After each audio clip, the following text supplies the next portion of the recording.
और दोस्तों, आप लोग अच्छे होंगे, स्वस्थ होंगे, मस्त होंगे। आज हम लोग पढ़ेंगे पर्यावरण। तो 7-8 टॉपिक हो चुकी है, आप लोगों की 7-8 क्लास बन चुकी है पर्यावरण की। ठीक है, पर्यावरण की आप लोग पढ़ चुके हैं, पर्यावरण की टॉपिकें बन चुकी हैं। पर्यावरण का P/Q का जो प्रैक्टिस सेट है, प्रैक्टिस सीरीज है, विगत वर्षों में जो पूछा गया प्रश्न है सभी विभिन्न लोक सेवा आयोगों से, जैसे बिहार, MP, है ना, उत्तर प्रदेश, झारखंड, जितने भी यूपी और उत्तराखंड और राजस्थान, अन्य लोक सेवा आयोगों द्वारा जितने भी प्रश्न बने हैं पर्यावरण से संबंधित, आप लोग 7-8 टॉपिक में पढ़ चुके हैं पर्यावरण। अब हम लोग पर्यावरण में एक भाग होता है जिसको बोलते हैं अंग्रेजी में इकोलॉजी, हिंदी में बोलते हैं पारिस्थितिकी। तो पारिस्थितिकी को हम लोग पढ़ेंगे। अब पारिस्थितिकी भी मामला चलेगा, तो पर्यावरण एवं पारिस्थितिकी में पर्यावरण पढ़ चुके हैं, पारिस्थितिकी पढ़ेंगे। तो पारिस्थितिकी को पढ़ने के लिए आइए देखते हैं हम लोग कि क्या मामला है और क्या इसका सिस्टम है। तो टॉपिक आप लोग कौन सा है? पारिस्थितिकी, है ना। चैप्टर का नाम है पारिस्थितिकी में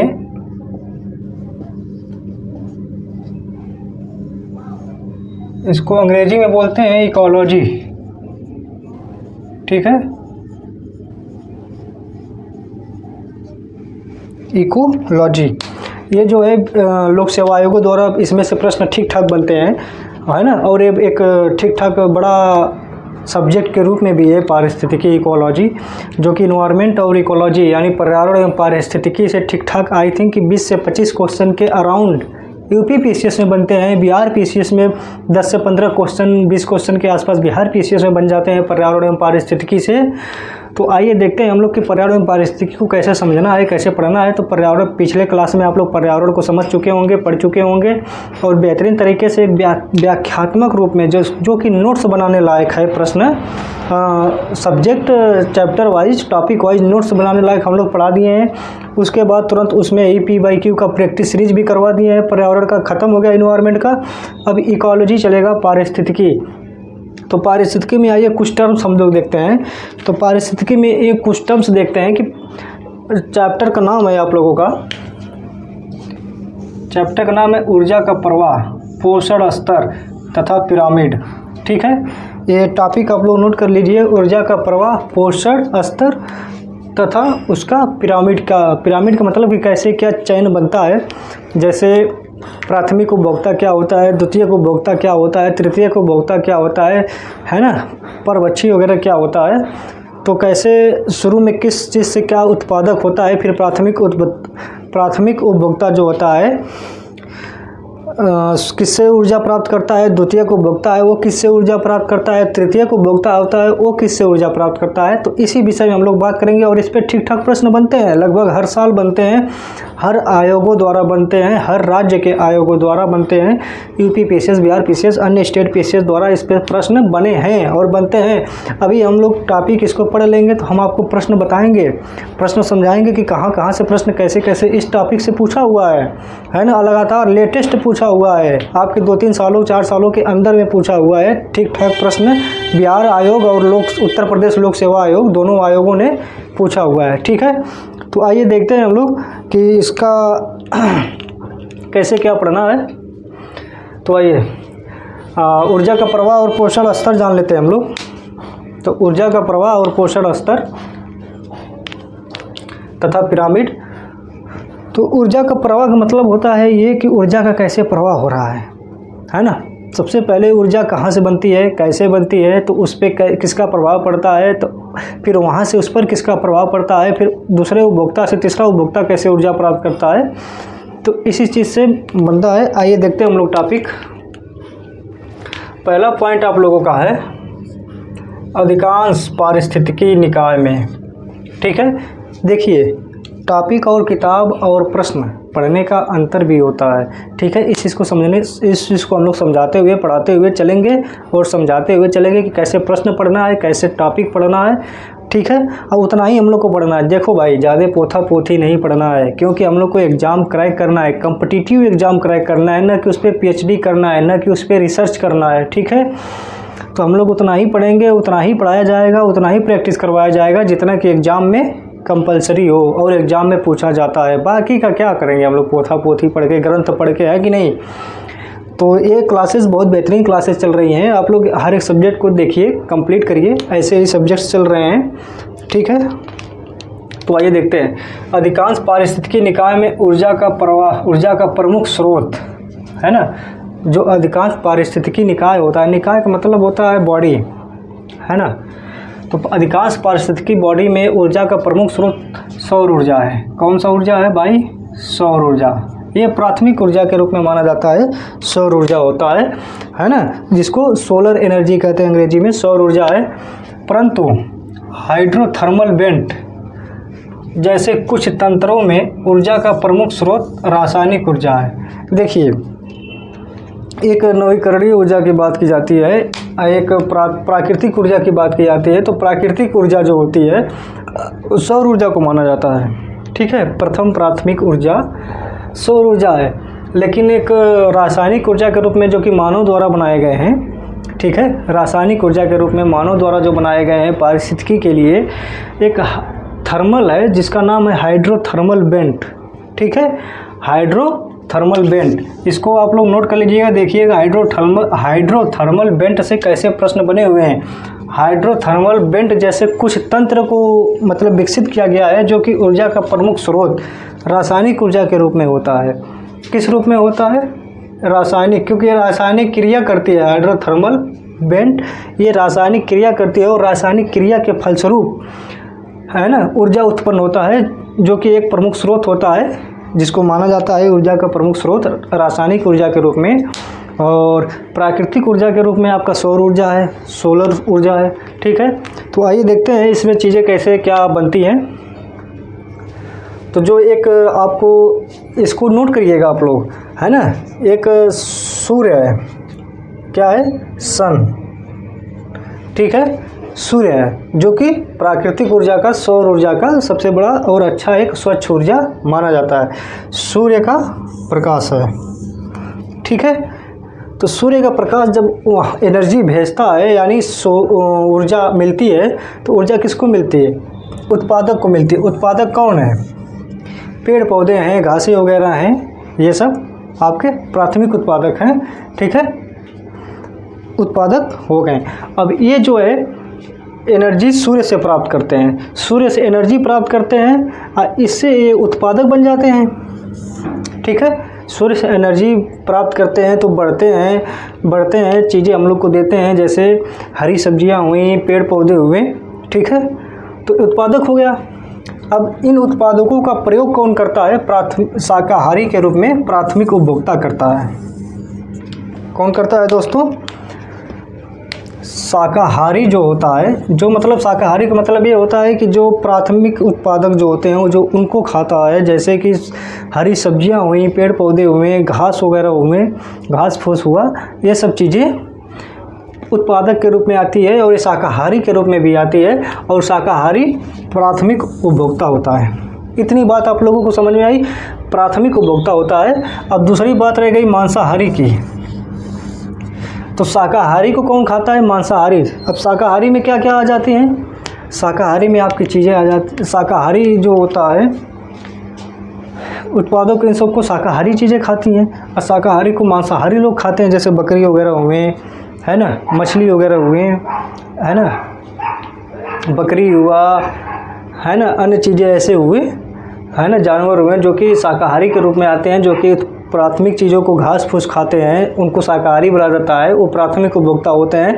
प्राथमिक उपभोक्ता शाकाहारी को खाते कौन है? मांसाहारी, ठीक है। तो मांसाहारी आपका खाते हैं, तो मांसाहारी खाते हैं तो द्वितीयक उपभोक्ता हो गए। कौन सा उपभोक्ता हो गए? द्वितीयक उपभोक्ता, ठीक है। सेकेंडरी कंज्यूमर हो गए, द्वितीयक उपभोक्ता। तो द्वितीयक उपभोक्ता को मांसाहारी के कहते हैं, मांसाहारी को द्वितीयक उपभोक्ता कहते हैं। अब मांसाहारी को कौन खाता है? जो शीर्ष मांसाहारी होता है, जो कि सब कुछ खाता है। जो शीर्ष मांसाहारी होता है, जो कि सब कुछ खाता है, वो तृतीयक उपभोक्ता के अंतर्गत आता है। किस उपभोक्ता के अंतर्गत आता है बच्चों? तृतीयक उपभोक्ता के अंतर्गत आता है। आप लोग इतनी बात समझ रहे हैं? तृतीयक उपभोक्ता के अंतर्गत आता है कौन? शीर्ष मांसाहारी, जो कि मांसाहारियों को खाते हैं, ठीक है। शाकाहारी हुआ, मांसाहारी हुआ, शीर्ष मांसाहारी हुआ, ये तीनों जो है ऊर्जा का प्रवाह करते हैं। ठीक है, ये तीनों जो है एक दूसरे को ऊर्जा का प्रवाह करते हैं। ठीक है, जैसे सूर्य अपने ऊर्जा का प्रवाह उत्पादक के रूप में घास फूस वगैरह को करता है, क्योंकि वो अपना पेड़ पौधे कैसे भोजन बनाते हैं, सूर्य की ऊर्जा से बनाते हैं। सूर्य को ऊर्जा मिलती है तो पेड़ पौधे अपना भोजन बनाते हैं। पेड़ पौधे भोजन बनाते हैं तो वो किसी चीज़ के लिए भी बनते होंगे ना, तो पेड़ पौधों को भी हरी सब्जियों घास फूस वगैरह को भी कोई खाता होगा ना। कौन खाते हैं? शाकाहारी के रूप में प्राथमिक उपभोक्ता खाते हैं, प्राथमिक उपभोक्ता खाते हैं। अब इनमें एनर्जी आती है तो इनको कौन खाता है? अपनी एनर्जी बनाने के लिए मांसाहारी खाते हैं, शाकाहारी को, जो कि मांसाहारी हमेशा द्वितीय उपभोक्ता होते हैं। शीर्ष मांसाहारी, जिसको सर्वा मांसाहारी सर्वाहारी बोलते हैं, उसको तृतीय उपभोक्ता बोलते हैं, जो कि ये तीनों मिलकर ऊर्जा का प्रवाह आपस में करते रहते हैं। ये फ्लो चार्ट आप लोगों को समझ में आया, बहुत बेहतरीन तरीके से बनाया गया है, और इसको समझ जाएंगे तो क्वेश्चन को, प्रश्न को करने में बड़ी आसानी चीज़ें हो जाएंगी, क्योंकि हम लोग थोड़ा सा एक शॉर्ट्स नोट्स के रूप में पढ़ा रहे हैं। ज़्यादा डिटेलिंग नहीं करना है हम लोग को, ज़्यादा नोट्स बना के केवल अलमारी सजानी नहीं है। ठीक है, हम लोग को कंपटीशन बीट करना है ना। तो आइए देखते हैं नेक्स्ट चीज़ें। देखिए नेक्स्ट पॉइंट है कि प्रति इकाई क्षेत्र में, देखिए प्रति इकाई क्षेत्र में उपस्थित जैव भार, प्रति इकाई क्षेत्र में उपस्थित जैव भार के रेखा चित्रीय निरूपण को, रेखा चित्रीय निरूपण को जैव भार का पिरामिड कहते हैं। ठीक है, जैव भार का पिरामिड कहते हैं। ठीक है, कहते हैं। उम्मीद होगी कि आप लोग को दिख रहा होगा, नहीं दिख रहा होगा तो कोई बात नहीं, मैं फिर से पढ़ दे रहा हूँ। ठीक है, तो इसमें लिखा गया है प्रति इकाई क्षेत्र में, इसमें क्या लिखा गया है? प्रति इकाई क्षेत्र में उपस्थित जैव भार के रेखा चित्रीय निरूपण को जैव भार का पिरामिड, पिरामिड ऑफ बायोमास कहते हैं। ठीक है, ये आप लोग नोट कर लीजिएगा। आइए देखते हैं कि क्या चीज़ें हैं। पहली चीज़ें हैं मछलियाँ, पादप प्लवक, जू प्लैंकटन, छोटी मछलियाँ, बड़ी मछलियाँ। जैसे एक एग्जाम्पल के तौर पर ये भी है, प्राथमिक उपभोक्ता हुआ, द्वितीय उपभोक्ता हुआ, तृतीय उपभोक्ता हुआ, है ना। तो इन सब का भी चीज़ें एक है। जैसे पादप प्लवक हुए, ये भी अपना सौर ऊर्जा से भोजन बनाते हैं। पादप प्लवक इंसेक्ट्स बोलते हैं उनको, जैसे हुआ कि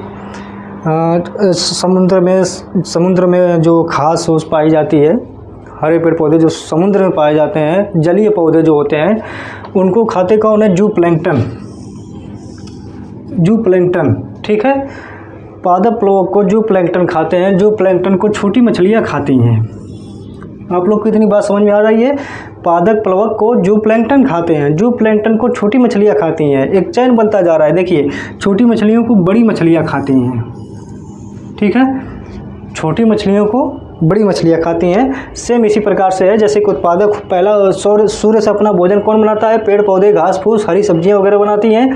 इनको खाता है शाकाहारी जो होता है। जो शाकाहारी होता है तो प्राथमिक उपभोक्ता कहलाता है। प्राथमिक उपभोक्ता को कौन खाता है? जो शाकाहारी होते हैं उनको, शाकाहारी को मांसाहारी खाते हैं। मांसाहारी को द्वितीय उपभोक्ता बोला जाता है। मांसाहारी को शीर्ष मांसाहारी खाते हैं, जिनको तृतीय उपभोक्ता बोला जाता है। यही बात यहाँ पर भी कही गई है कि जो पादप प्लवक हैं, पादप प्लवक को जू प्लैंकटन बोलते नहीं, मतलब पादप प्लवक को खाते हैं। ठीक है, पादप प्लवक इंसेक्ट्स, पादप मतलब यही समझ लीजिए पेड़ पौधे, पादप पेड़ पौधे, प्लवक जो जलीय होते हैं, जल में, समुद्र में, सागरों में होते हैं। समुद्र की गहराई में जाने के बाद जब आप लोग देखेंगे तो उसमें पेड़ पौधे भी अजीब से रहते हैं थोड़ा सा, है ना, उनको पादप प्लवक बोलते हैं। तो पादप प्लवक को जू प्लैंकटन खाते हैं। ठीक है, पादप प्लवक को जू प्लैंकटन खाते हैं। जू प्लैंकटन को कौन खाता है? छोटी मछलियाँ खाती हैं। ठीक है, जू प्लैंकटन छोटी मछलियों का भोजन के रूप में काम आते हैं। और छोटी मछलियों को कौन खाती है? बड़ी मछलियाँ खाती हैं। छोटी मछलियों को बड़ी मछलियाँ खाती हैं। तो इसी का एक प्रकार से चयन हो गया। ठीक है, आइए नेक्स्ट ग्राफ देखते हैं कि नेक्स्ट ग्राफ में क्या ऊर्जा के प्रवाह के रूप में क्या समझाया गया है। तो आइए नेक्स्ट ग्राफ में ऊर्जा के प्रवाह को हम लोग समझते हैं। तो आप लोग को शायद, मैं उम्मीद करता हूँ कि नहीं दिख रहा होगा, लेकिन यहाँ पे लिखा गया है नीचे प्राथमिक उपभोक्ता। आप लोग नोट कर लीजिएगा, प्राथमिक उपभोक्ता जो कि 100% सूर्य के, यहाँ पे सन बना हुआ है, आप लोग को दिख रहा होगा, यहाँ पे लिख दे रहे हैं हमें सन। ठीक है, तो सन से जो है प्राथमिक उत्पादक को 100% एनर्जी ले रहा है वो। ठीक है, 100% एनर्जी ले रहा है। तो प्राथमिक जो उत्पादक होता है उसको उसका उपभोग कौन करता है, मतलब प्राथमिक उत्पादक को खाता कौन है, शाकाहारी बताए ना, शाकाहारी जिसको बोलते हैं प्राथमिक उपभोक्ता, प्राथमिक उपभोक्ता खाते हैं, ठीक है, जो कि प्राथमिक उत्पादक का 10% एनर्जी पाते हैं, ठीक है। द्वितीय प्राथमिक उपभोक्ता को कौन खाते हैं, जो शाकाहारी को कौन खाता है, मांसाहारी, तो यानी द्वितीय उपभोक्ता कहलाते हैं ना मांसाहारी, वो जो है इसका प्राथमिक उपभोक्ता का 1% लेते हैं, ठीक है, एनर्जी। और द्वितीय उपभोक्ता को कौन खाता है, तृतीय उपभोक्ता। देखिए चेन बनता जा रहा है। और तृतीय उपभोक्ता को द्वितीय उपभोक्ता से कितने % एनर्जी मिलती है, 0.1%, ठीक है। अब तृतीय उपभोक्ता को कौन खाता है, शीर्ष परभक्षी जिसको बोलते हैं, कि जो कि सब कुछ खाता है भाई, 0.01%, ठीक है। मैं इतना बता दूं कि जो एनर्जी एक प्रकार से होती है, जो लोग मांसाहारी होते हैं, मांसाहारी पे इतना टूट पड़ते हैं, उससे मांसाहारी भाई अब जितना खाएंगे ना, उसके लगभग 5 से 6 गुना एनर्जी जो है आप एक हरी सब्जियों में पाएंगे, ठीक है। तो एक चीज़ वो होता है अपघटक, ठीक है, ये सब एक दूसरे के अपघटक हैं, ठीक है। ऊष्मा के रूप में ऊर्जा का ह्रास करते हैं, ठीक है, ऊष्मा के रूप में ऊर्जा का ह्रास करते हैं। तो मैं उम्मीद करता हूं कि आप लोग को ये टॉपिक समझ में आया होगा। अगर आप लोगों को ये टॉपिक समझ में आया होगा, इसका बस इतना ही नोट्स बना लीजिए, इतना ही समझ लीजिए। अगर नहीं समझ में आया तो फिर से वीडियो को आप लोग देखिएगा, रिकॉल करिएगा, पढ़िएगा, समझिएगा, और बहुत बेहतरीन तरीके से समझा दिया गया है। पारिस्थितिकी का जो टॉपिक है, ऊर्जा प्रवाह, पोषण स्तर तथा पिरामिड, इससे प्रश्न बनते हैं भाई, बने हुए हैं, लेटेस्ट में बने हुए हैं, सभी आयोगों से बने हुए हैं, सभी राज्य में बने हुए हैं, और कोई भी एग्ज़ाम हो, वनडे हो, चाहे स्टेट पीसीएस हो, प्रश्न बनना तो बनना होता है इन सब चीज़ों से, ठीक है, क्योंकि ये मेन चीज़ होती है पर्यावरण एवं पारिस्थितिकी का। और इससे बने हुए क्वेश्चन को हम लोग प्रैक्टिस करेंगे। आइए देखते हैं कि इससे क्या क्या बने हैं, कौन कौन से प्रश्न बने हैं। आइए देखते हैं हम लोग इसका प्रश्न का कैसे डील करना है, कैसे पढ़ना है, इससे संबंधित, इस टॉपिक से संबंधित कैसे प्रश्न को हल करना है। तो टॉपिक वाइज हम लोग PYQ करा रहे हैं दोस्तों। तो टॉपिक वाइज PYQ जो करा रहे हैं हम लोग, तो इसको आप लोग करिए, टॉपिक को पढ़िए, फिर उसके बाद इसका यहीं पर PYQ भी देखिए, आप लोग अच्छे से करिए, कोई घबराने की ज़रूरत नहीं है। आराम से बैठ के केवल आप लोग आराम से देखते रहिए चीज़ों को, ठीक है।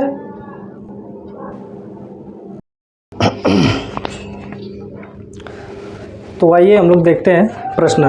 अभी हम टॉपिक हम लोग पढ़ रहे थे आप लोगों का ऊर्जा प्रवाह पोषण स्तर, है ना, पारिस्थितिकी में पढ़ रहे थे ऊर्जा प्रवाह पोषण स्तर, और आप लोगों का पढ़ रहे थे हम लोग, है ना, पिरामिड जो संबंधित अभी हम पढ़े हैं हम लोग। ऊर्जा प्रवाह का पोषण स्तर जो टॉपिक पढ़े हैं, उस पर कैसे प्रश्न पूछा गया, उस पर कैसे प्रश्न पूछा गया है, आइए हम लोग देखते हैं, ठीक है, कि उस पर कैसे प्रश्न पूछा गया है और क्या क्या पूछा गया है, उससे संबंधित कुछ हम लोग बातें कर लेते हैं, ठीक है। इतने शोर मचा रहे हैं चूतिया साले कि क्या बताएं। तो आइए देखते हैं कि उस पर प्रश्न क्या क्या बने हुए हैं और क्या क्या पूछे हुए हैं और किन वर्षों में पूछे हुए हैं, ठीक है। तो किन वर्षों में पूछे हुए हैं उन सब का हम लोग प्रैक्टिस करेंगे। टॉपिक पढ़े हैं अभी, जो समझ में आया होगा नोट कर लीजिएगा, नहीं समझ में आया होगा तो आप लोग एक बार फिर से वीडियो को रिवाइज करिए, ठीक है। और उसी में आप लोगों को मिलेगा PYQ का जो साल प्रश्न है, जितने भी आयोगों में पूछे हुए हैं, जितने भी स्टेट में पूछे हुए हैं, और जो भी पारिस्थितिकी के पोषण स्तर से संबंधित, ऊर्जा का प्रवाह से संबंधित जो भी क्वेश्चन पूछे हुए हैं, सबको यहाँ पर हम लोग डिस्कशन करेंगे। और इन्हीं प्रश्नों से ही प्रश्न बनते हैं नए नए वर्षों में, ठीक है। जो भी हम लोगों का Bihar PCS UP PCS exam आने वाला है, उसमें इन्हीं प्रश्नों से बनेंगे भाई, अलग से नहीं बनेंगे, इन्हीं प्रश्नों से बनेंगे। आइए देखते हैं कि क्या क्या बनेंगे, ठीक है। पहला प्रश्न है आप लोगों का, पारिस्थितिकी निकाय में मैं कहाँ से कहाँ तक प्रश्न पढ़ रहा हूँ, कैसे पढ़ रहा हूँ, इस चीज़ों को ध्यान दीजिए, क्योंकि एग्ज़ाम हॉल में यही करना है, कैसे प्रश्न पढ़ना है, ताकि दोबारा हमें प्रश्न न पढ़ना पड़े। आप लोग समझ रहे हैं इस चीज़ को, मेरे कहने का कि एक बार प्रश्न पढ़ें, दोबारा न पढ़ना पड़े, जिससे हमें समय बचे हमारा एग्ज़ाम हॉल में। और एग्ज़ाम हॉल में 2 घंटे के समय में हमारा बहुत कीमती समय होता है ना। एक क्वेश्चन को पढ़ने में हम 3 बार 4 बार लगा देंगे ना, तो कहाँ भाई समय बचेगा। हम लोग 150 क्वेश्चन को करते करते बहुत करेंगे, 70-80 क्वेश्चन जाते जाते टाइम खत्म हो जाएगी, ठीक है, 50% में मामला आ जाएगा। इसलिए हम ये चीज़ सिखा रहे हैं कि एग्ज़ाम हॉल में कैसे एकदम फील करना है, कैसे प्रश्न को पढ़ना है, ताकि दोबारा हम प्रश्न न पढ़ें, ठीक है। तो पारिस्थितिकी निकाय में प्रश्न है पहला, पारिस्थितिकी निकाय में ऊर्जा का प्राथमिक स्रोत है। बस हम लोग को यही देखना ऊर्जा का प्राथमिक स्रोत। अब हमें प्रश्न पढ़ने की जरूरत नहीं है।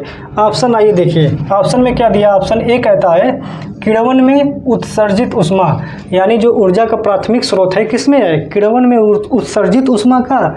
ऑप्शन बी है आप लोगों के पास, ठीक है, ऑप्शन बी है वनस्पति में संरक्षित शर्करा, ठीक है, वनस्पति में संरक्षित जो भी शर्करा है, जो भी है ना लिक्विड पदार्थ है वनस्पति में, उससे संबंधित है ऊर्जा का प्राथमिक स्रोत कि ऑप्शन सी, ऑप्शन सी सौर ऊर्जा से संबंधित है कि ऑप्शन डी उपर्युक्त में से कोई नहीं। ये प्रश्न आप लोगों को मैं मात्र 3 सेकंड का समय दे रहा हूँ, 3 सेकंड से ज़्यादा मत लीजिए, तुरंत ए बी सी में से कोई ऑप्शन क्लिक करके कमेंट बॉक्स में कमेंट करिए कि इसका ऑप्शन क्या सही है। पहला का कि पारिस्थितिकी निकाय में ऊर्जा का प्राथमिक स्रोत है, आपके options A B C D दिए गए हैं, आप लोग पढ़कर जल्दी से इसको जवाब दीजिए। आप लोगों के पास मात्र 3 सेकंड का समय दिया गया है, ठीक है, आप लोग जल्दी से इसका जवाब दीजिए।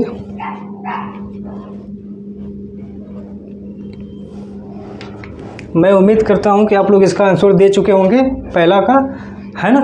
तो इसमें आप लोगों का आपका आंसर है ऑप्शन सी, सौर ऊर्जा संबंधित है ना। आप लोगों का ये प्रश्न है ऑप्शन सी सौर ऊर्जा, ऑप्शन सी मेरे भाइयों सौर ऊर्जा।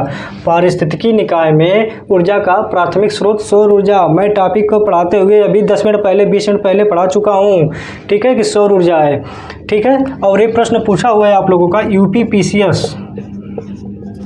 यूपीपीसीएस मेंस में पूछा हुआ है और 2015 में पूछा हुआ है, ठीक है। तो 2017 से पहले पीसीएस का जो मेंस होता था यूपी का, वो ऑब्जेक्टिव पीवाईक्यू के रूप में होता था, है ना, एमसीक्यू के रूप में होता था, सॉरी पीवाईक्यू नहीं एमसीक्यू के रूप में होता था। और ये यूपी पीसीएस मेंस 2015 में पूछा हुआ है। क्यों नहीं हम लोग का बिहार पीसीएस या यूपी पीसीएस किसी न किसी एग्जाम में आ जाए कि पारिस्थितिकी निकाय में ऊर्जा का प्राथमिक स्रोत क्या है, तो सौर ऊर्जा बताए हैं ना पढ़ाते हुए। देखिए कैसे क्वेश्चन बना हुआ है इतनी आसान चीज़ों पर, हम लोग इसको पढ़ रहे हैं तो चीज़ें कितनी आसान लग रही है ना। तो ऐसे ही पढ़ना है, चीज़ें आसान अपने आप खुद ब खुद हो जाएंगे। हम लोग को ज़्यादा पोथी पोथा नहीं पढ़ना है, ज़्यादा लिख के नोट्स नहीं बना के रखना है। भाई नोट्स एक बार बन जाता है तो आप लोग रख देते हैं उसको, है ना, चखने के रूप में काम आता है कि उस पर कोई दाना खा रहा है तो उस पर कोई भूजा खा रहा है तो उस पर कोई चना खा रहा है पेज निकाल कर, है ना, यही चलता है। तो आइए देखिए, खैर दूसरा प्रश्न आप लोगों के पास है। दूसरा प्रश्न क्या कहता है कि निम्न में से कौन सा कथन सही है, यही ध्यान देना है। यहाँ पे सही पूछा है या गलत पूछा है, इसी चीज़ को ध्यान देना है, ठीक है, कि सही पूछा है कि नहीं पूछा है, ठीक है। तो निम्न में से कौन सा कथन सही है, यानी कौन सा कथन सही को पूछा है, गलत को नहीं पूछा है। गलत को हटा देंगे, एलिमिनेट कर देंगे। देखिए आपके पास ऑप्शंस है। ऑप्शन ए कहता है कि जैवमंडलीय पारिस्थितिकी तंत्र में ऊर्जा का प्रवाह एक दिशीय होता है, अनडायरेक्शनल बताए हैं, एक दिशीय अनडायरेक्शनल, ठीक है। जैवमंडलीय पारिस्थितिकी तंत्र में ऊर्जा का प्रवाह एक दिशीय होता है। आप लोगों के पास ऑप्शन बी है। ऑप्शन बी कहता है जैवमंडलीय पारिस्थितिकी तंत्र में ऊर्जा का प्रवाह चक्रीय होता है। देखिए मैं प्रश्न कैसे ऑप्शंस कैसे पढ़ रहा हूँ, सेम आप लोगों को ऐसे ही पढ़ना है, यहाँ से यहाँ तक खींच के लेकर जाना है। कहाँ तक, जैवमंडलीय पारिस्थितिकी तंत्र में, यहाँ तक डायरेक्ट पूरा खींच के ले जाना है। ऊर्जा का प्रवाह एक दिशीय होता है, ठीक है। ऐसे को ऑप्शन को पढ़ना है आप लोगों को एग्जाम हॉल में। जब भी एग्जाम में आप लोग बैठे इस चीज़ को ध्यान दीजिए। हम लोग इतना यहाँ प्रैक्टिस कर लेंगे ना कि एग्जाम हॉल इतना आसान हो जाएगा कि देखिएगा। ऑप्शन सी कहता है प्राकृतिक पारिस्थितिकी तंत्र में बढ़ते पोषण स्तर के साथ ऊर्जा का सापेक्षिक क्षय घटता जाता है, ठीक है। आप लोग समझ रहे हैं ऑप्शन सी क्या कह रहा है कि प्राकृतिक पारिस्थितिकी तंत्र में, जो प्राकृतिक रूप से पारिस्थितिकी तंत्र है उसमें बढ़ते पोषण स्तर के साथ ऊर्जा का सापेक्षिक क्षय घटता जाता है, ठीक है। ऑप्शन सी कहता है। ऑप्शन डी कह रहा है प्रगामी बढ़ते पोषण स्तरों के साथ, प्रगामी बढ़ते पोषण स्तरों के साथ प्रजातियां सुलभ ऊर्जा का उपयोग करने में कम दक्ष होती हैं। ऑप्शन डी कहता है। तो ये प्रश्न जो है आप लोगों के पास 5 सेकंड का समय है। जरा इस प्रश्न को आराम से पढ़िए और आराम से पढ़ते हुए सभी ऑप्शंस को पढ़िए। सही पूछा है कि गलत पूछा है, इस चीज़ का जवाब देखते हुए पढ़िए, ध्यान देते हुए पढ़िए। और जो इसमें से सही है ABCD में से, वो कमेंट बॉक्स में आंसर करिए कि कौन सा ऑप्शन सही है। मात्र आप लोगों के पास 10 सेकंड का समय देते हैं, बहुत ज़्यादा समय दे रहे हैं। 10 सेकंड का समय, 10 सेकंड में आप लोग पढ़िए इसको।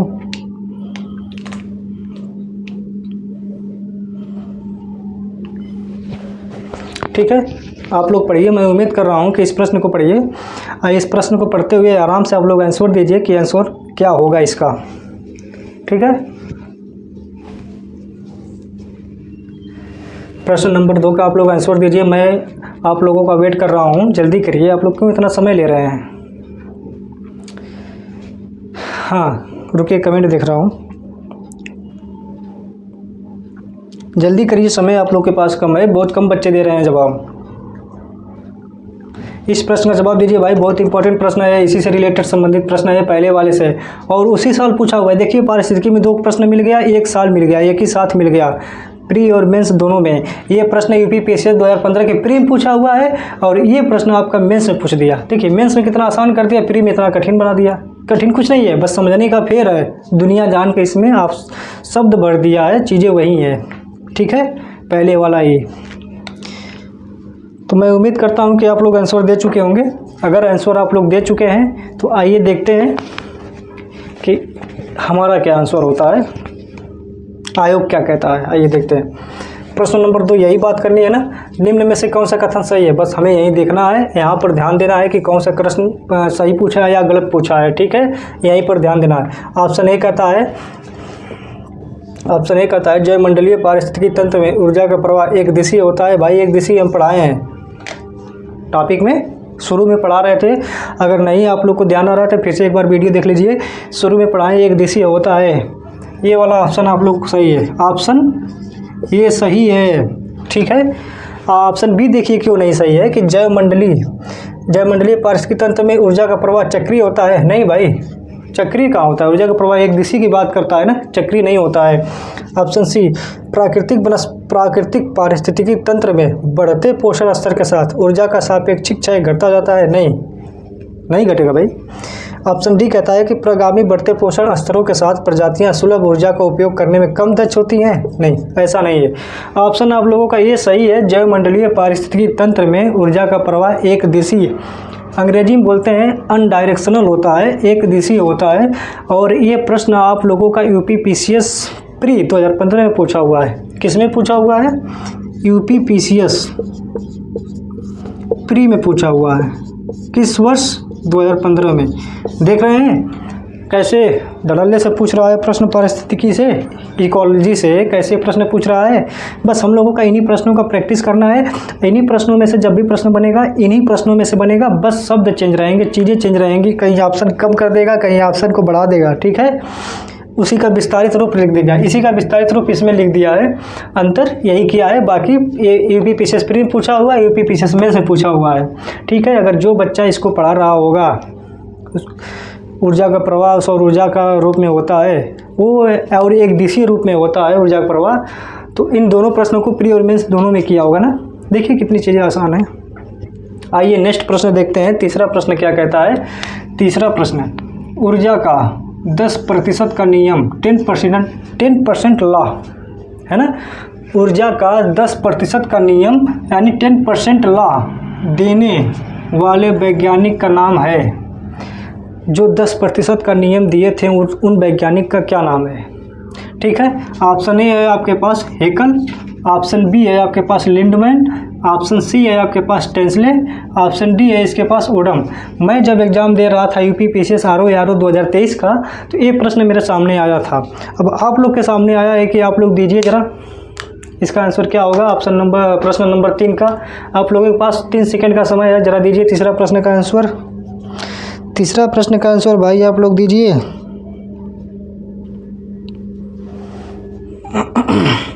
और हम लोग का ये 2023 वाला जो हुआ था, री एग्ज़ाम हुआ था, उसमें प्रश्न पूछा था। ठीक है, कमेंट बॉक्स में जल्दी कमेंट करिए कि इसका प्रश्न 10% नियम का प्रश्न क्या होगा, कि 10% का नियम किस वैज्ञानिक ने दिया था। मैं उम्मीद करता हूं कि आप लोग कमेंट बॉक्स में आंसर दे चुके होंगे। आइए देखते हैं कि प्रश्न नंबर 3 क्या कहता है। ऊर्जा का 10% का नियम, हमें बस इसी से मतलब है भाई।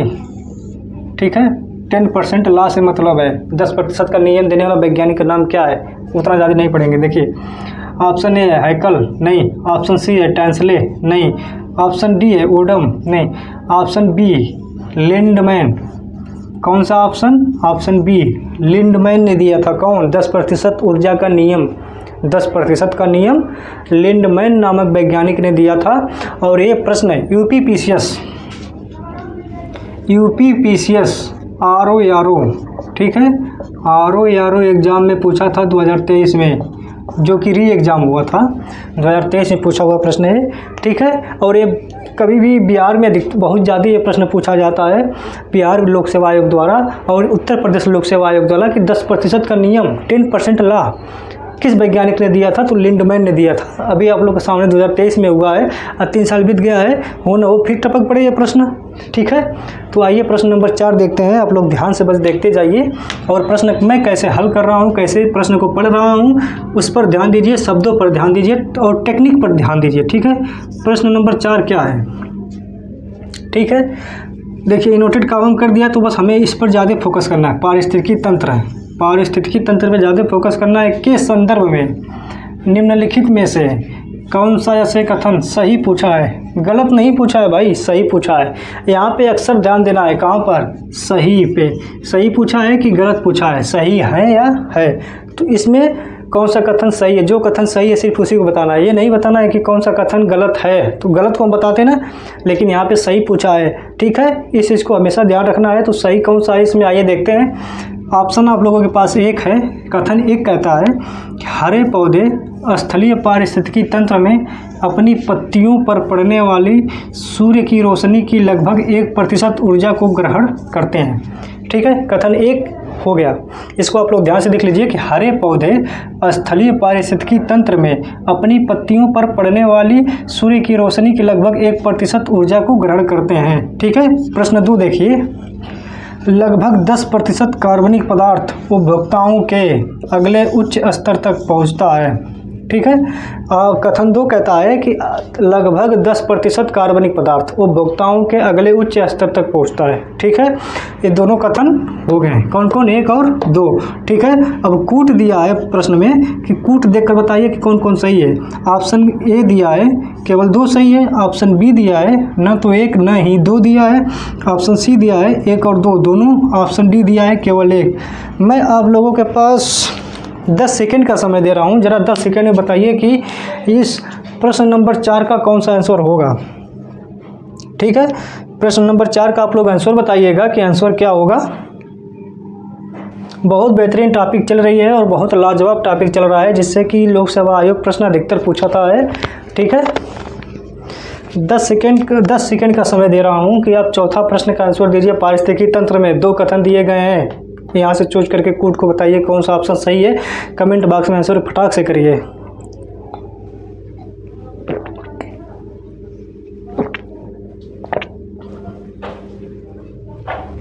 ठीक है, प्रश्न नंबर 4 है, बहुत लेटेस्ट क्वेश्चन है, अब बहुत मज़ेदार प्रश्न है, आप लोग इस चीज़ को समझिए।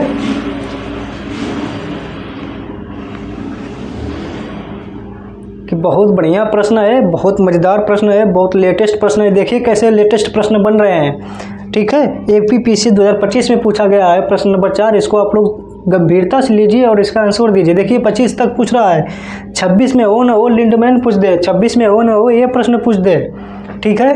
ध्यान दीजिए एकदम। प्रश्न नंबर 4 देखिए क्या है, आइए देखते हैं। आप लोग बहुत देख चुके। प्रश्न नंबर 4 कहता है, देखिए हम आप लोग को समय देते हैं इसलिए कि आप लोग भी थोड़ा सा गेस करिए, गलत सही जो भी उत्तर देना है दीजिए आप लोग, ठीक है। थोड़ा सा माइंड को दौड़ाइए, फोकस करिए, ठीक है। पारिस्थितिकी तंत्र पूछा है और सही पूछा है, पारिस्थितिकी तंत्र पूछा है और सही कि कौन सा कथन सही है। आइए देखते हैं। कथन 1 पढ़ते हैं। कथन 1 कहता है, हरे पौधे स्थलीय पारिस्थितिकी तंत्र में अपनी पत्तियों पर पड़ने वाली सूर्य की रोशनी की लगभग 1% ऊर्जा को ग्रहण करते हैं। सही है, बिल्कुल ग्रहण करते हैं, 1% सही है, ठीक है। कथन 1 सही है। कथन 2 देखते हैं कि लगभग 10% कार्बनिक पदार्थ उपभोक्ताओं के अगले उच्च स्तर तक पहुंचता है। बिल्कुल पहुंचता है ना, अगले उच्च स्तर तक पहुंचता है, बिल्कुल पहुंचता है। तो कूट में देखना है कि हम लोग को कौन सा कूट सही है। तो यानी कथन 1 और कथन 2 दोनों सही है। तो इसमें कथन 1 और कथन 2 कहाँ दिया है? ऑप्शन नंबर सी पर दिया है, तो ऑप्शन नंबर सी सही होगा। कथन 1 और कथन 2 दोनों सही होगा, है ना। और ये प्रश्न आप लोगों का पूछा हुआ है यूपी पीसीएस 2025 में पूछा हुआ है। देखिए कितना बढ़िया प्रश्न बनता चला जा रहा है। यूपी पीसीएस प्री में 2025 में पूछा हुआ है।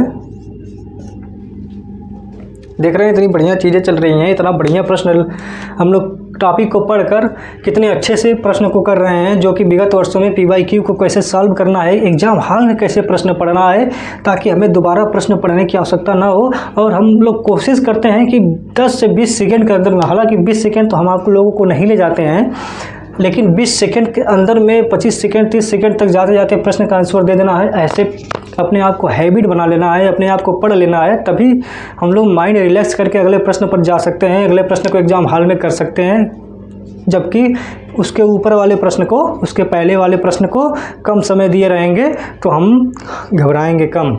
चीज़ ठीक है, ज़्यादा समय लेंगे तो जितना सामने क्वेश्चन आएगा और घबराते चले जाएंगे। ठीक है, तो ज़्यादा समय से नहीं लेना है, ज़्यादा समय से प्रश्न नहीं करना है। जितना समय लेकर आप लोग प्रश्न करेंगे, एक समय को ज़्यादा समय देंगे तो अगले प्रश्न पर उतना ही घबराहट बढ़ती जाएगी। ठीक है, कि समय भागा जा रहा है।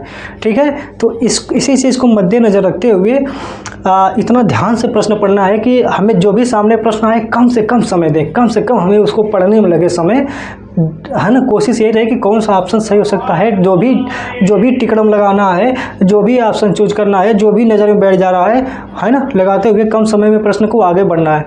अगर आप किसी प्रश्न को कम समय में लगाते हैं तो अगले प्रश्न में घबराहट कम हो जाती है, थोड़ा सा रिलैक्स फील होता है, तो उसको आराम से भी कर पाते हैं। और उसको आराम से कर पाते हैं, कम समय में कर पाते हैं, तो उसके अगला वाला क्वेश्चन भी आराम से कर पाएंगे, कम समय में कर पाएंगे। ठीक है, तो जितना प्रश्न को कम समय देंगे, अगला प्रश्न उतना ही हमें भी कम समय देगा और हमें घबराहट कम होगी। अब परीक्षा में सबसे बड़ी चीज़ है पैनिक होना, घबराहट होना ही। ठीक है, परीक्षा में सबसे बड़ी चीज़ है घबराहट होना और पैनिक होना ही। हम लोग पैनिक और घबराहट से ही बचना है। ज़्यादा हम लोग को भाग दौड़ नहीं करनी है, चीज़ें ज़्यादा घबराना नहीं है एग्जाम हॉल में। बस कोशिश रहे कि कम से कम समय दें, कम से कम हमें प्रश्न पढ़ना पड़े। ठीक है, एक प्रश्न को एक बार पढ़े तो दोबारा पढ़ने की आवश्यकता ना हो, इतना हम लोगों को प्रैक्टिस कर लेना है।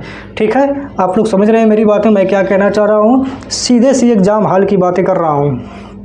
ठीक है, क्योंकि अनुभव बोलता है ना भाई, अनुभव बोलता है ना।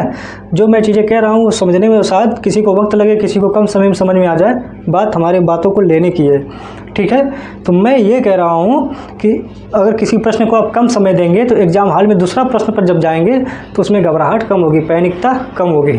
ठीक है, तो इसलिए आप लोग इस प्रैक्टिस रेज को ऐसे ही हमारे चैनल पर बने रहिए, हमारे चीज़ों पर काम करिए, देखिए कितने अच्छे से आप लोग का प्रैक्टिस होगा। ठीक है, तो आइए हम लोग अगला प्रश्न देखते हैं। ऊर्जा का प्रवाह जो टॉपिक हम लोग पढ़ रहे हैं उसमें अगला प्रश्न देखते हैं कि अगला प्रश्न क्या कहता है। ठीक है, तो हम लोग 4 प्रश्न को सॉल्व कर चुके हैं। ठीक है, और जब हम लोग 4 प्रश्न को सॉल्व कर चुके तो हम लोग देखे हैं कि कैसे विभिन्न आयोग प्रश्न उसमें पूछा है और कैसे सवाल को हम लोग सॉल्व किए हैं और कैसे सवाल को पढ़ना है ना। अगर आप लोग एक सवाल को कम समय में पढ़ेंगे तो अगला सवाल जो है कम घबराएंगे आप लोग, कम पैनिक होंगे। ठीक है, एग्जाम हॉल में ये जान लीजिए, एक सवाल में अगर ज़्यादा समय दे दिए तो अगला प्रश्न पढ़ते पढ़ते और हालत बिगड़ जाती है और लोग घबराने लगते हैं कि मेरा समय ज़्यादा जा रहा है। ठीक है, तो इसलिए इतना प्रैक्टिस यहाँ पे करिए आप लोग, यहाँ पे इतना चीज़ों को देखिए, लिखिए। ठीक है, वीडियो पॉज करके लिखिए कि कैसे प्रश्न को हल किया जा रहा है। ठीक है, ताकि एग्जाम हॉल में एक प्रश्न को कम से कम समय दे, तभी अगला प्रश्न पे हम खुश होके उसको पढ़ सकेंगे, डील कर सकेंगे। ठीक है, तो आइए नेक्स्ट प्रश्न देखते हैं। प्रश्न नंबर 5 क्या कहता है। प्रश्न नंबर 5 ये कहता है बच्चों, ठीक है, किसी भी पारिस्थितिकी तंत्र में ऊर्जा का पिरामिड होता है। किसी भी पारिस्थितिकी तंत्र में ऊर्जा का पिरामिड होता है। अभी टॉपिक को पढ़ाते हुए हम ऊर्जा का पिरामिड पढ़ाए हैं ना। ठीक है, तो आइए देखते हैं आप लोगों के पास ऑप्शन क्या है। अगर नहीं समझ में आया होगा तो फिर से वीडियो को देखिए, फिर से टॉपिक को पढ़िए, उसके बाद प्रैक्टिस सेशन में आइए। ठीक है, तो ऑप्शन ए है आप लोगों के पास हमेशा सीधा। इतनी बात समझ में आई आप लोगों को। ऑप्शन बी है शायद सीधा और उल्टा। ऑप्शन सी है हमेशा उल्टा। क्या? किसी भी पारिस्थितिकी तंत्र में ऊर्जा का पिरामिड उल्टा होता है, सीधा होता है। सीधा उल्टा क्या होता है? हमेशा सीधा होता है। ऑप्शन डी कहता है उपर्युक्त में से कोई नहीं। तो बच्चों आप लोगों के पास समय है मात्र 5 सेकेंड का, और 5 सेकेंड में प्रश्न नंबर 5 का आंसर दीजिए। कि उसका आंसर क्या होगा। कमेंट बॉक्स में जल्दी ऑप्शन को कमेंट करिए कि बी सही है, सी सही है, क्या सही है। ठीक है, इस चीज़ को आप लोग गंभीरता से लीजिए और प्रश्न को कैसे हल करना है, क्योंकि प्रश्न लेटेस्ट पूछे हुए अभी 2025 का हमने बताया है। आर री एग्जाम 2023 का प्रश्न बताया है। ठीक है, लिंडमैन वाला जो 2025 में पूछा था यूपीपीसीएस ने, सब हम बताए हैं। अब देखिए 5वां प्रश्न क्या है।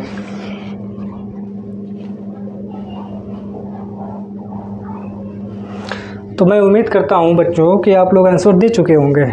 ठीक है, तो इसका आंसर आप लोग दे चुके होंगे। तो क्या कहता है प्रश्न कि किसी भी पारिस्थितिकी तंत्र में ऊर्जा का पिरामिड क्या होता है, यही प्रश्न पूछा हुआ है ना। तो आइए देखते हैं कि ऊर्जा का पिरामिड क्या होता है भाई। तो प्रश्न को कहाँ से कहाँ तक पढ़ना है, इस बात को आप लोग समझ रहे हैं। यहाँ से किसी भी पारिस्थितिकी तंत्र में यहाँ तक पढ़ना है बस, ताकि दोबारा ना पढ़ना पड़े। आगे पढ़ना है ऊर्जा का पिरामिड होता है, होता नहीं है, होता है। खासकर यहाँ पर ध्यान देना है लास्ट में प्रश्न के। हम बार बार आप लोगों को हर प्रश्न बता रहे हैं। ठीक है, ऑप्शन ए कहता है हमेशा सीधा, ऑप्शन बी कहता है शायद सीधा और उल्टा, ऑप्शन सी कहता है हमेशा उल्टा, ऑप्शन डी कहता है उपरोक्त में से कोई नहीं। ठीक है, तो आप लोगों का आंसर है ऑप्शन ए हमेशा सीधा होता है। ठीक है, किसी भी पारिस्थितिकी तंत्र में जो ऊर्जा का प्रवाह या पिरामिड होता है हमेशा सीधा होता है। ठीक है, और ये प्रश्न आप लोगों का पूछा हुआ है एमपीपीसीएस 2020 में पूछा हुआ है। कौन पूछा है बच्चों, एमपीपीसीएस 2020 में पूछा हुआ है। ठीक है, क्यों नहीं इसको बीआरपीसीएस यूपीपीसीएस जो आने वाला आगामी एग्जाम है हम लोगों का, एमपीपीसीएस का प्रश्न ही उठा के दे दे कि ऊर्जा का पिरामिड कैसा होता है, हमेशा सीधा होता है। इस बात का आप लोग ध्यान रखिएगा। आप लोग नेक्स्ट प्रश्न पर आते हैं हम लोग। और नेक्स्ट प्रश्न देखिए क्या कहता है। ऑप्शन प्रश्न नंबर 6 कहता है कि पोषक स्तर बनते हैं, किस में बनते हैं भाई। ठीक है, पोषक स्तर बनते हैं किस में बनते हैं। ऑप्शन ए है आप लोगों के पास केवल मांसाहारी जंतुओं में। ठीक है, बी कहता है केवल पौधों से, सी कहता है केवल जंतुओं से, डी कहता है खाद्य श्रृंखला में जीवों के संबद्ध होने से। ठीक है, आप लोग प्रश्न नंबर 6 का आंसर जरा दीजिए। आप लोगों के पास 4 सेकेंड का समय है। पोषक स्तर बनते हैं केवल मांसाहारी जंतुओं से, केवल पौधों से, केवल जंतुओं से, खाद्य श्रृंखला में जीवों के संबंध होने से। तो इस प्रश्न का आंसर दीजिए, पोषक स्तर किससे बनते हैं। ठीक है, पोषक स्तर दोस्तों किससे बनते हैं। 4 ऑप्शन है आप लोगों के पास, ए बी सी डी। इन चारों में से कौन सा सही है। आप लोगों के पास 4 सेकेंड का समय है, ज़रा आंसर दीजिए कि इसका पोषक स्तर बनते हैं किस में बनते हैं। पौधों में बनते हैं, जंतुओं में बनते हैं, खाद्य श्रृंखला में जीवों के संबद्ध होने से बनते हैं, कैसे बनते हैं। आप लोग इन सब चीज़ों का आंसर दीजिए। तो मैं उम्मीद करता हूं कि आप लोग आंसर दे चुके होंगे कि पोषक स्तर किस में बनते हैं। आइए देखते हैं कि आप लोग का आंसर क्या है और मेरा आंसर क्या है। ऑप्शन ए कहता है केवल मांसाहारी से। नहीं भाई, कैसे केवल मांसाहारी से कैसे बनेगा। ऑप्शन बी कहता है केवल पौधों से, तो मांसाहारी छूट जाएगा। ऑप्शन सी कहता है केवल जंतुओं से, ऐसा भी नहीं है। ऑप्शन डी कहता है खाद्य श्रृंखला में जीवों के संबद्ध होने से। ऑप्शन डी आप लोगों के पास आंसर सही है। ऑप्शन डी सही है। प्रश्न नंबर 6 का ऑप्शन डी सही है। खाद्य श्रृंखला में जीवों के संबद्ध होने से बनता है। क्या बनता है, पोषक स्तर बनता है। ठीक है, ये प्रश्न आप लोगों का पूछा हुआ है यूपीपीसीएस प्री 2023 में पूछा हुआ है। देखिए कितना लेटेस्ट प्रश्न है यूपीपीसीएस। ठीक है, किसमें पूछा हुआ है 2023 में। 2025 तक का क्वेश्चन हम कराए हैं। चौथा क्वेश्चन आप लोगों का लिंडमैन वाला जो 2023 वाला पूछा गया था, उसके नीचे एक प्रश्न और बताए थे जो कि 25 वाला 2025 प्री में पूछा गया था। तो देखिए लगातार प्रश्न बन रहे हैं ना इकोलॉजी से। इकोलॉजी से पर्यावरण इन्वायरमेंट आप लोगों का ख़त्म हो चुका है। ठीक है, अब इकोलॉजी चल रहा है। तो इकोलॉजी से देखिए कितना लगातार प्रश्न बन रहे हैं 23, 24, 25, 20, 21, 22। ठीक है, इसका आप लोग ध्यान दीजिए कि इसको मेहनत से पढ़िए, कई बार पढ़िए। ठीक है, वीडियो को रिकॉल करिए, कई बार पढ़िए, 3-4 बार कम से कम वीडियो देखिए ताकि समझ में आ जाए, माइंड में बैठ जाए कैसे प्रश्न को डील करना है, हल करना है। ठीक है, तो आप लोगों का ऑप्शन डी सही है। और यूपीपीसीएस 2023 में प्रश्न पूछा हुआ है पोषक स्तर किससे बनते हैं, तो खाद्य श्रृंखला में जीवों के संबद्ध होने से बनते हैं। ठीक है बच्चों, प्रश्न नंबर 7 देखिए क्या कहता है। नेक्स्ट प्रश्न कहता है कि जीव भार का पिरामिड। आप लोगों को ऐसे प्रश्न पढ़ना है कि जीव भार का पिरामिड, कामा है रुक जाना है, किस पारिस्थितिकी तंत्र में उलट जाता है। यहाँ पे सीधा नहीं पूछा है, उलटना पूछा है, उलट जाता है। किस पारिस्थितिकी तंत्र में पूछा है कि उलट जाता है। ठीक है, क्या चीज़? जीव भार का पिरामिड। ठीक है, तो जीव भार का पिरामिड किस पारिस्थितिकी तंत्र में उलट जाता है? तो ऑप्शन है आप लोगों के पास 1, ऑप्शन ए कहता है 1, ऑप्शन बी कहता है तालाब, ऑप्शन सी कहता है घासी स्थल, ठीक है, ऑप्शन डी कहता है शुष्क स्थल। तो आप लोगों के पास 4 सेकंड का समय है, ज़रा प्रश्न नंबर 7 का आंसर दीजिए कि जीव भार का पिरामिड किस पारिस्थितिकी तंत्र में उलट जाता है। ठीक है, आप लोग के पास option A B C D है।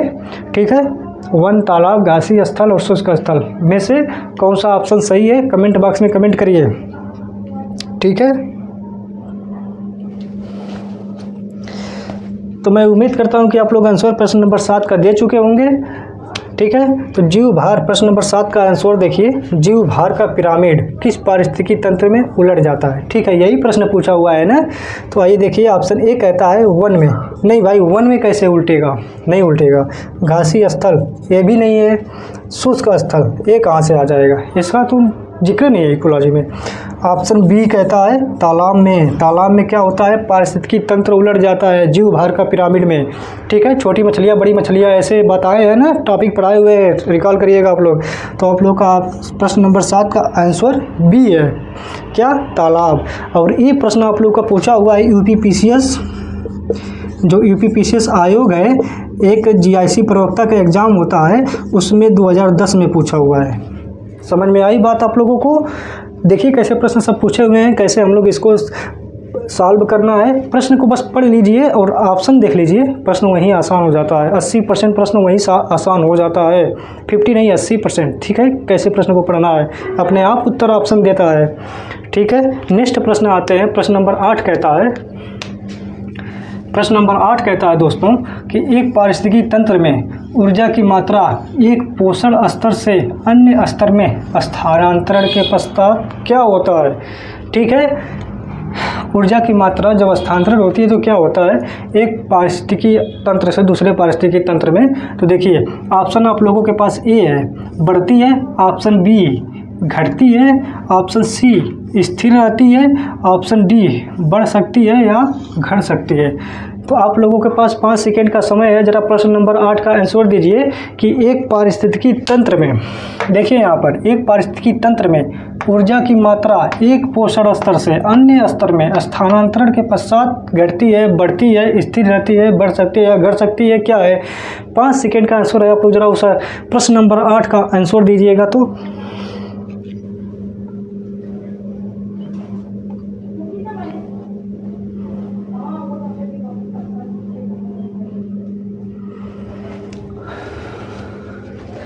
प्रश्न नंबर 8 का आप लोग आंसर दीजिए कि एक पारिस्थितिकी तंत्र से ऊर्जा जब एक स्तर से दूसरे स्तर में स्थानांतरित होगी तो क्या होगी? घटेगी, बढ़ेगी, स्थिर रहेगी या घटेगी, बढ़ेगी, बढ़ सकती है, घट सकती है, क्या रहेगी? बताइए आप लोग। प्रश्न नंबर 8 का आंसर दीजिए।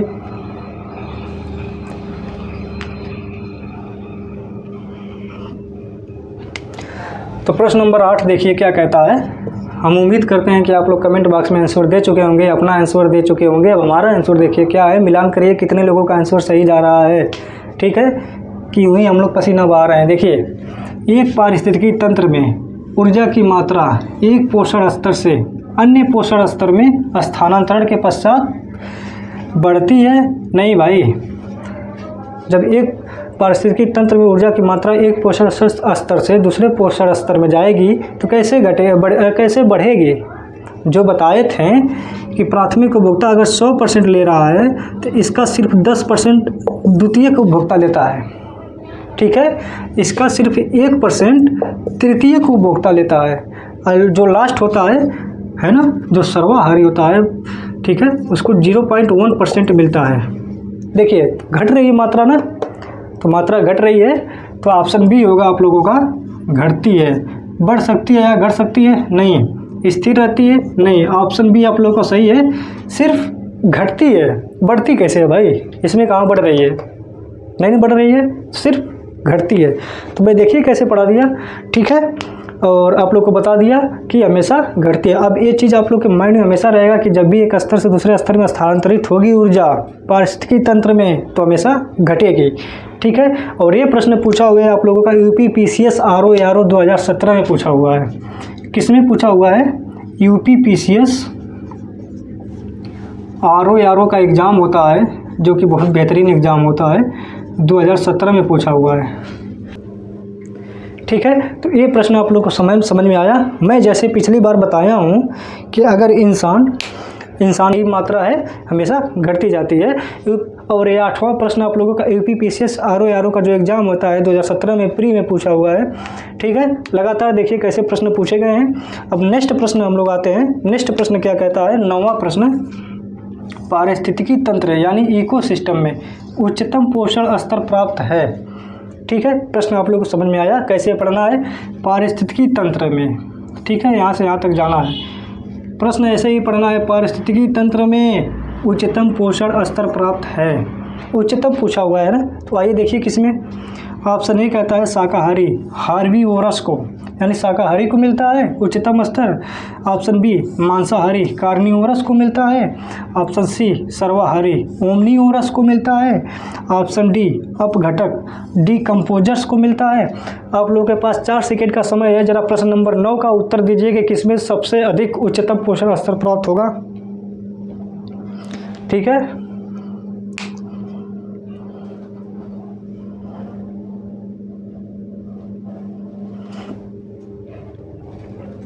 उच्चतम पोषण स्तर किसमें प्राप्त होगा? आप लोग जरा इस चीज़ को बताइएगा, ठीक है। प्रश्न नंबर 9 को आप लोगों के पास 4 सेकेंड का समय है, क्योंकि हम लोग प्रश्न ऐसे पढ़ देते हैं, ऑप्शन ऐसे पढ़ रहे हैं कि ज़्यादा सोचने की ज़रूरत नहीं है। ऑप्शन अपने आप खुद बताता है, शाकाहारी, मांसाहारी, सर्वाहारी, अपघटक किसको होगा,